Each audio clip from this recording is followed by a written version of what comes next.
Well, that's the first time I've ever been introduced as a preacher.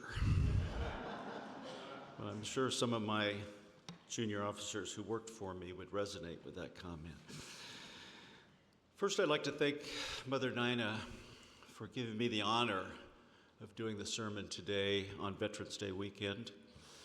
For those who don't know me, my name is Mike Fuqua. My wife Patty and I have been parishioners here since the 90s. I'm also a veteran. I was a naval officer and helicopter pilot for 25 years, and it was the greatest adventure and the proudest accomplishment of my life. First thing I'd like to do today is acknowledge the veterans with us. So if you're a veteran of this nation's military, I'd like to ask you to stand and remain standing.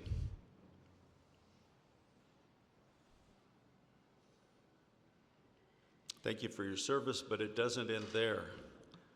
Because those who serve absolutely could not do it on their own. They need support, they need nurturing. They need to know that those back home love them and can't wait for them to return. So if you're a spouse of a veteran, if you're a child of a veteran, if you're a parent of a veteran, if you're a sibling of a veteran, please stand up. All of you are to be celebrated today, because while some walked in harm's way, so many others have loved and supported them in their service. So thank you all. Please be seated. We celebrate Veterans Day on the anniversary of the armistice of World War I. The armistice that began on the 11th hour of the 11th day of the 11th month in 1918. So the timing of this day is quite deliberate in terms of historical fact. Those poppies that were handed out today started in the UK after the armistice to celebrate and honor veterans from that great war. It was, and if you go to the UK today, in November, you'll see poppies everywhere. It continues to this day, and the VFW took up the cause when the United States started Veterans Day, and they hand out poppies on Veterans Day and Veterans Day weekend to celebrate our veterans. And somehow this day always seems quite fitting that the holiday comes in autumn, deep in autumn, when the colors are muted and the days invite contemplation. Veterans Day gives us all a precious opportunity to reflect on what it means to be a patriot, to reflect on what it means to be a nation tested by war, and to reflect on both the costs and the blessings of liberty. Since George Washington commanded the Continental Army, over 40 million Americans have served in our nation's armed forces.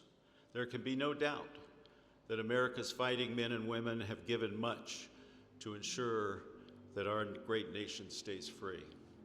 We owe a debt of gratitude to all who served. As I was preparing for this sermon, I thought about the idea of honoring veterans in a Christian church when the veterans' ultimate mission could involve violence and death. But the mission is also one of service and sacrifice and love. In the Bible, we find many examples of service and sacrifice. In John 15:13, Jesus tells us, "Greater love has no one than this, to lay down one's life for one's friends." Whenever we hear tales of our veterans going in harm's way, almost every story involves love. Love for country, love for relationships they've made, love for their friends. It always comes down to wanting to protect and even die for the person in the foxhole next to you. I also really resonated with a single line from today's reading from Isaiah.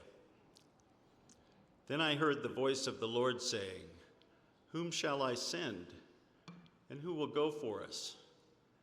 And I said, 'Here am I, send me.' Whenever something has occurred to challenge our freedom, Americans have responded. On the night of September 11th, 2001, when President Bush addressed the nation, he said, "America was targeted for attack because we are the brightest beacon of freedom and opportunity in the world, and no one will keep that light from shining." And so we saw Americans respond in record numbers to keep that light shining. Whom shall I send, and who will go for us? Here am I. Send me. We honor all veterans for being willing to put their lives on the line for the freedoms we cherish. Since the advent of the all-volunteer force, my experience is that the members of our military have continually become better. They are more professional, more focused, more technologically capable, and more dedicated to the country they signed up to defend. While all countries have veterans, our veterans are different. They don't owe their allegiance to a king or a sovereign. They aren't charged with defending territory or property. They don't receive great monetary rewards for achieving victory. No, they are simply defending an idea enshrined in a document. They are defending the aspirations of liberty, freedom, and equality set forth in our Constitution and are pledged to defend those ideas with their life if need be. And even though we don't always live up to those aspirations, those ideas are the most important and precious things that Americans possess. Everyone who joins our military takes the same oath before serving. I do solemnly swear or affirm that I will support and defend the Constitution of the United States against all enemies, foreign and domestic, that I will bear true faith and allegiance to the same, and that I will obey the orders of the President of the United States and the orders of the officers appointed over me according to regulations and the Uniform Code of Military Justice, so help me God. It's not taken lightly. And when someone re-enlists, they recite it again. I've conducted countless re-enlistment ceremonies and always like to take some time to reflect on what those words really meant. When someone re-enlists, the unit they are attached to usually makes a fairly big deal of it because we want to keep good people. We want to nurture them and help them grow and promote them and make them better.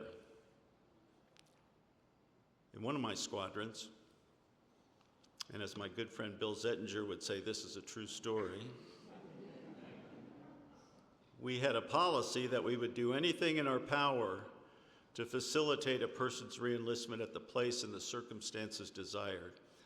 Most just chose the workplace, had a cake, had their friends around, but some were creative. One guy decided he wanted me to re-enlist him at 10,000 feet in a helicopter. Well, 10,000 feet isn't a particularly comfortable place to be in a helicopter. I've never liked flying that high.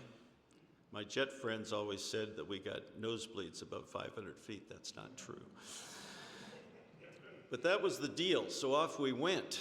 Luckily, our squadron was back in San Diego at the time. And so after takeoff, I headed for the mountains. We achieved 10,000 feet and conducted the re-enlistment, but we were only about 4,000 feet above the ground. Still not great, but we got it done, and he was happy.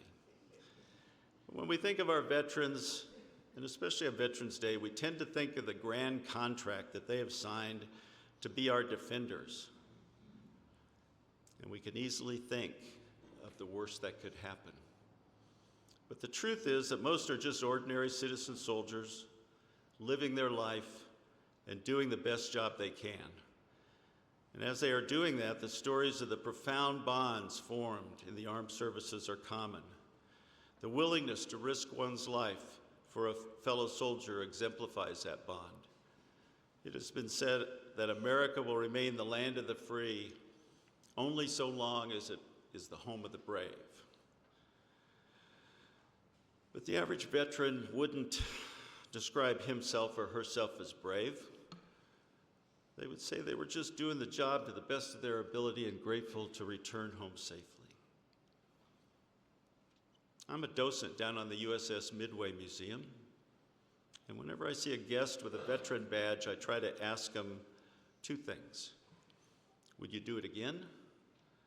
And tell me about your favorite unit. The answer to the first question is about 98% yes. That it was a great start to life and made them who they are. As for the answer to the second, they usually get a gleam or a tear in their eye and start talking about what they did, where they went, all the crazy things they remember. But mostly, it's about their relationships. It's all about love. America's the country she is because of her everyday heroes, past and present. People who put the nation's interest above self-interest, and in the course of things, found themselves. People who put patriotism above profit, and a few years were shaped into the people they would become.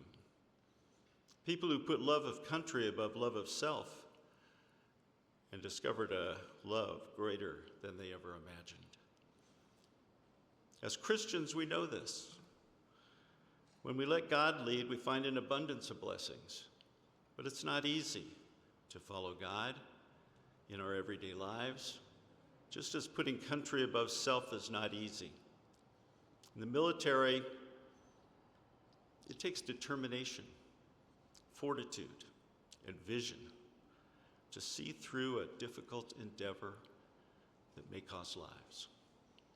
One of our most important founders and our second president, John Adams, said, "I am well aware of the toil and the blood and the treasure that it will cost us to maintain this declaration and support and defend these states. Yet through the gloom, I see a bright shining ray of hope in the future."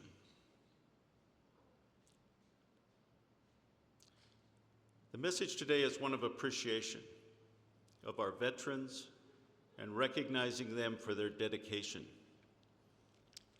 Unfortunately, there's a dark side to the story. Technology has done an incredible amount to minimize both collateral damage on the battlefield and also make injuries more survivable than at any time in history. Today, we have young men and women in our midst who have survived the horrific injuries and have experienced the terrible trauma of war. That battlefield trauma is translated into everyday life trauma for many of them as they return to society. About 17 veterans commit suicide every day.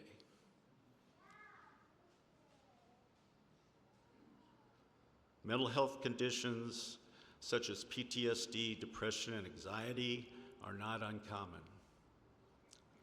Fortunately, there's a lot of organizations, including the VA, who are working on and helping this issue. Help is available. What can we do? Don't stand idly by. If you see someone you know who you suspect is at danger of suicide or just suffering mental trauma, remember this number and program it into your phone, 988. That is the National Suicide Crisis Line. You may not be a mental health expert, but somebody who is a simple phone call away. Remember that number, 988. Our veterans made that conscious choice to put their desire aside and live a life of sacrifice and service for the greater cause and for America. And that has made all the difference. We continue to draw strength from those who served in the past and those who are serving today. And our nation will continue to draw strength from those who will serve tomorrow. An unbroken chain linking Americans generation to generation, keeping that scale tipping in America's favor. I would ask that we all carry a renewed sense of gratitude for our veterans and a concern when we recognize a veteran who's suffering. Let us honor them, not just with our words, but with our lives, by building a world where peace and justice prevail. Remember the words of President John F. Kennedy, who once said, "As we express our gratitude, we must never forget that the highest appreciation is not to utter words, but to live by them. Thank you, and may God bless our veterans, their families, and our great nation.